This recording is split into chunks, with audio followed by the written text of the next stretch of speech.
Hello everyone, and welcome back to another episode of Storytime, here in the vault with me, G-Star. As always, please don't forget to like this video and subscribe and click that notification bell so you don't miss any channel content in the future. Today's story time is a first-hand story from myself, G-Star. If you follow this channel and have watched the latest G-Star Vault, Bigfoot, the Best of the Best special, you will have heard me mention about a gentleman that I met whilst living in Arizona. His name was Chris, and he had what can only be described as a very gruesome encounter. I must advise you that in this story is content that is extremely graphic and may disturb and upset some. So please consider this. This is the story of the gruesome Montana Bigfoot. Between 1991 and 1992, I was living in Phoenix, Arizona as an international student and graduated high school in the class of 92. In the fall of that year, my host family decided to take the family and myself to the snowy mountains of Flagstaff in northern Arizona. The family grandparents owned a wood cabin up in the mountains, which is where we would stay. I was told we'd be doing some elk hunting up there. I had recently completed and gained my Arizona gun and hunting safety license, but to be honest, I had no desire to hunt or kill anything, especially elk. My interest was purely in guns. I enjoyed our many visits and time spent firing my .22 rifle in the desert, but at targets like bowling pins and tin cans. Admittedly, I was intrigued how I could be in Phoenix in 38-degree weather, and in a few hours in the truck be in the snowy winter wonderland of the mountains of Flagstaff. On the evening of the first day we arrived, we were introduced to Chris, a gentleman neighbour who had been a family friend for decades. Although a neighbour to the grandparents' log cabin, Chris still lived a good 5-minute walk away in his own cabin. Chris was roughly in his early to mid-60s, and to describe the man, he looked like what Santa Claus would look like the rest of the year round, and not in his red suit and wearing a trucker hat. The plan was, being a long-time resident in Flagstaff, that Chris knew the territory well and the best spots out in the surrounding forests and countryside where the family planned to hunt. So Chris would take us out hunting, like a guide. It was my host father Steve, my host brother Sean, Chris and myself who would be going out on the hunt. The next day arrived, and thankfully we didn't get anywhere close to finding any elk, which meant I didn't need to try and find a way out of shooting for a kill. However, it was an extreme amount of walking, crouching, and a very arduous day physically. When we got back to the cabin, my host family asked Chris to stay for dinner as a way to thank him for taking the family out. After a large dinner, we lit the cabin's wood fireplace and everyone sat around feeling the aches and the tiredness of the day, but enjoying the cozy relaxation and warmth of the fire. A discussion was happening between Pam, my host mother, and Chris, and it was clear that there was some wrangling going on about whether Chris should tell a story or not. I heard Pam say, "No, Chris, it's too scary for the boys," to which Chris replied, "Nah, they'll be fine." I was 16 years old at the time, and Sean was 14.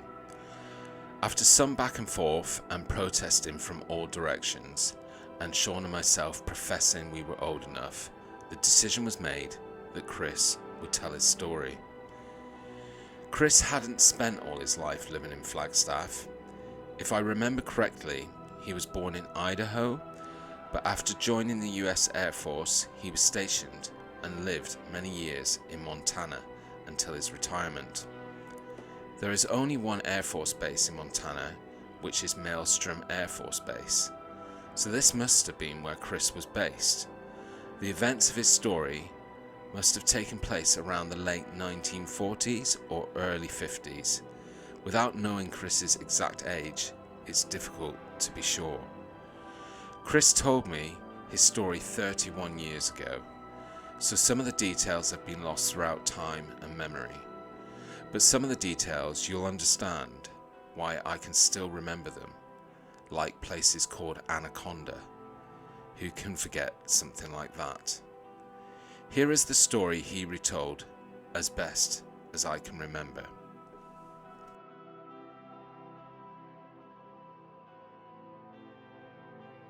I was 22 at the time and hadn't long transferred to Montana as an airman. Not long after being based at Montana, my squadron was sent out on a ground exercise. We went to an area called Anaconda. Our exercise was based around crash landing and retrieval. The object of the exercise was to see how effectively and quickly we could negotiate topography and navigation to hike to our rendezvous points. The squad would be split into small groups, and the senior officers were making the exercise a competition. Quickest squad to their rendezvous point got free drinks all week long back at the base.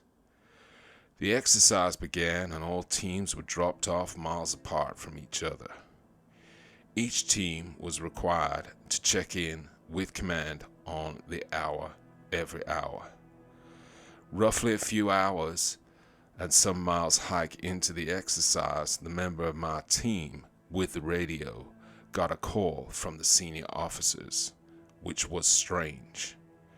From what we could all make out, another team from our squad hadn't checked in and they weren't responding. The exercise was over. Each team was then instructed to start forming a search pattern in the direction of the missing team, last known location, and the direction their maps would have been indicating. Also, we had to report into command every 10 minutes. My team picked up the pace whilst also taking a standard spread and line formation for searching in dense forest or jungle. A couple of hours passed, and although all other teams were reporting in okay, everyone was concerned because we would soon lose the light and any search would become much more difficult. Additional airmen were being brought in from the base to support, as well as an air search. My team were making their way through a dense area of forest, but we could still mark and clearly see each other. All of a sudden, one of my team let out a scream. I will never forget the feeling of fear his yelling and screaming gave me. I've never heard a man scream like that before or since, even throughout the Korean War where I was a pilot. We all drew in on our teammate's position, and as we got to him, we understood his screams. As I approached, I saw blood, a lot of blood. As I got closer, what I saw changed me forever. Parts of the missing team, who were 5 airmen, all from my squadron, were spread around a small opening in the forest about roughly 5 meters wide. My eyes couldn't take in what I was seeing. First, I saw an arm sticking out from a bush, but the end that was sticking out was the shoulder, so it was missing a body. about a meter away, was an airman face up on the floor, but just the torso and head of his body. His other arm also was detached and laying on his chest. His legs were in front of him, but again, detached from his body, like he was laying down when they were what looked like ripped from his upper body. There was so much blood. On the floor, about another meter away, was a head, but it had been squashed and was completely flat, like it had been crushed. But where was the body? Another airman was hunched over headfirst into a bush, but it was clear to see that he had a large branch through his head. When we approached to check on him, it was clear to see that the branch went through the back of his head and through his right eye. There was so much blood. Our training prepared us for a lot, but even with that, many of us on my team, including myself, started vomiting. It was just too much. However, training soon kicked in. We radioed command, and we started raising and readying weapons and forming a defense perimeter. My team leader was saying there must be a large predator in the area, and the team were attacked by a bear. I instantly protested. How can a bear rip off a man's arm, put a branch through his head? That just doesn't make any sense. It couldn't have been a cougar or anything similar. Again, how would it remove body parts? One of the missing team, and this is the only way I can describe it, broken in half. His legs still attached, but he was bent in half from the waist. I felt like this was a real-life nightmare, and before I vomited again, I just wanted to wake up. Then out of nowhere was a roar.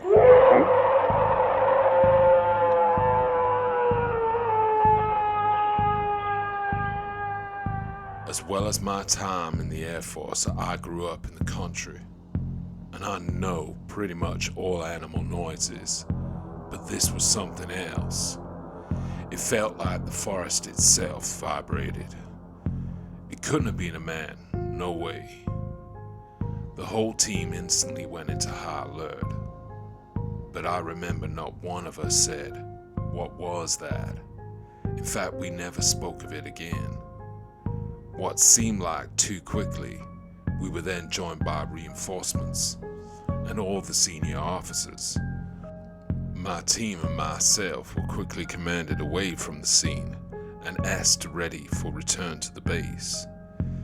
Whilst we were waiting to fully depart, I noticed a whole bunch of senior officers and units arriving that I'd never seen before on base, which was weird.